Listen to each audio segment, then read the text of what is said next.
ಬೊಂಬೆ ಹೇಳುತ್ತೈತೆ ಮತ್ತೆ ಹೇಳುತ್ತೈತೆ ನೀನೇ ರಾಜಕುಮಾರ.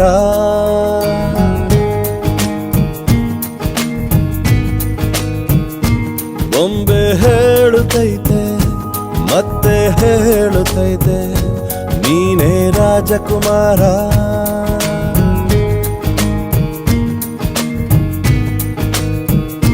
ಹೊಸ ಬೆಳಕೊಂದು ಹೊಸಿಲಿಗೆ ಬಂದು ಬೆಳಗಿದೆ ಮನೆಯ ಮನಗಳ ಇಂದು. ಆರಾಧಿಸೋ ರಾಜರತ್ನನ ಆಡಿಸಿಯೇ ನೋಡು ಬೀಳಿಸಿಯೇ ನೋಡು ಎಂದು ಸೋಲದು ಸೋತು ತಲೆಯ ಬಾಗದು.